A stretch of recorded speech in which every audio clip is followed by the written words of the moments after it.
Did you know that there's a debate still going on today that started before the ratification of the Constitution? It's had a profound impact on your life and mine, and it will continue to have an impact moving forward. For a little over 200 years now, we've been discussing as a country how much power which bodies of government should have. I've been interested in politics for nearly my entire life, and in pursuit of that passion, I've watched, listened to, and read countless hours of political commentary via podcasts, radio shows, and books that I've read by political commentators. I noticed that this debate over political power has been spread throughout our history. It started before the foundations of the country, like I talked about, and it's been throughout our history, and it still crops up in issues that come up today. You can see it today in issues over the schooling system, the healthcare system, and more recently the coronavirus pandemic response. I want to talk about three aspects of the debate today. Firstly, how it began. Secondly, how it's changed over the years. And finally, how there are no bad actors on either side of the debate. I want to start by explaining what both sides believed at the founding. There was the Federalist Party and the Anti-Federalist Party.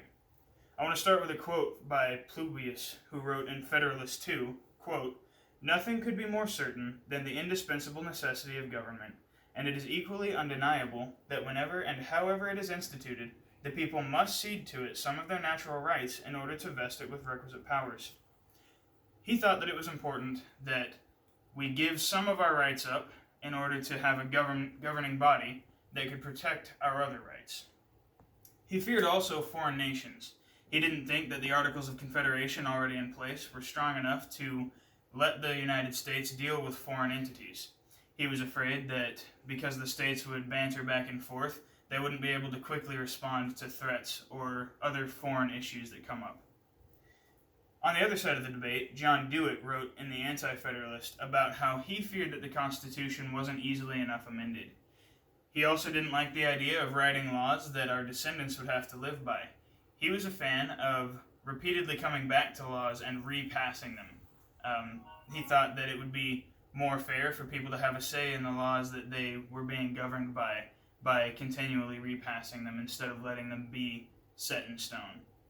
He desperately did not want another war to break out, as they'd only just recovered from one, or were recovering from one, and he was afraid that the Constitution would only be changeable via force of arms. The Anti-Federalists also feared that giving too much power to a federal government would leave them vulnerable to tyranny from within. They feared that if they were to ratify the Constitution, it would leave us vulnerable to putting us back in the same situation we'd only just escaped with England. Now how the debate has changed over the years. The Constitution was ratified, and because of its ratification, the Anti-Federalist Party was basically defunct. The people, however, didn't change their views and their fears and their beliefs. Those who believed in the Anti-Federalist movement still believed that if we gave too much power to the federal government, and if it continued to amass power, we would leave ourselves more and more vulnerable to tyranny. Those who believed in the Federalist movement, many of whom still believed that we should give more power to the federal government and cede more of our rights over to the federal government in order to ensure peace. In talking about how the debate has changed over the years, I want to talk a little bit about the arguments made today for and against big government. Eduardo Port from the New York Times wrote an article arguing for big government and higher taxes. In the article, he pointed out that many Americans today believe that the government has a responsibility to help out the American people by bolstering up struggling families. He points out that the government had to grow in some cases, like in the case of securing the rights for African American people. The federal government had to come in over the states and dictate that the African American people would be treated as citizens. Ryan Messmore, on the other side of the argument, wrote an article for Heritage.org.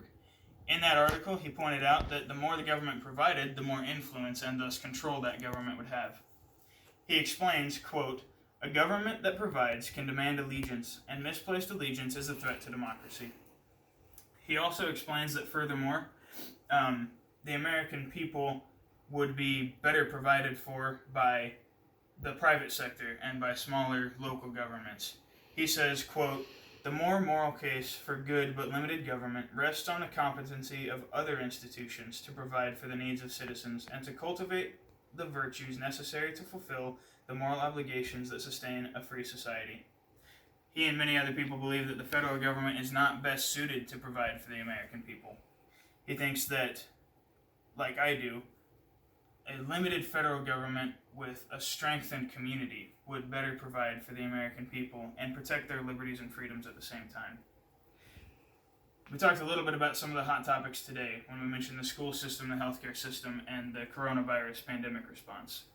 Some argue today that the federal government is too involved in the schooling system and that it should be left more to the state and local governments. Others argue that the federal government needs to become more involved in the schooling system in order to provide an equal opportunity across the board for the American youth. In the healthcare system, many argue today that the federal government needs to provide healthcare for the American people. They argue that other countries around the world do it and that we have such a large and powerful economy, there's no excuse for us not to. At the same time, others argue that the healthcare system is better left to the private sector. They argue that between the private sector and small local governments, we can best provide the best healthcare possible for the American people.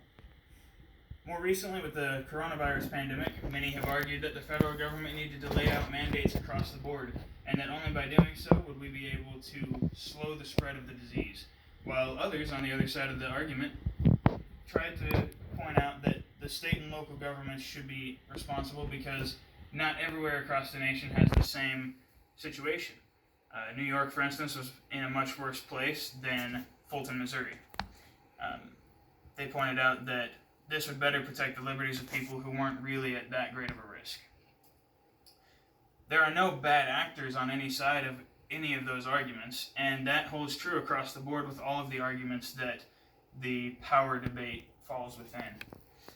I want to talk about how we treat each other a little bit as we talk about the fact that there are no bad actors, because when you watch, unfortunately, the opinion sections on the news, you often see people demonizing each other.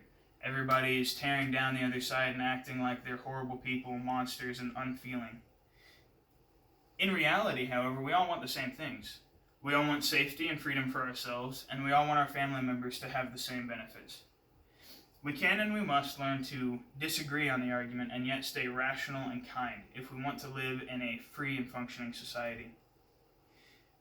This debate will likely live on forever, or at least until the end of a free people. It rests in the debate over the healthcare system, over the schooling system, over pandemic responses, and it continues to crop up in new issues as they arise.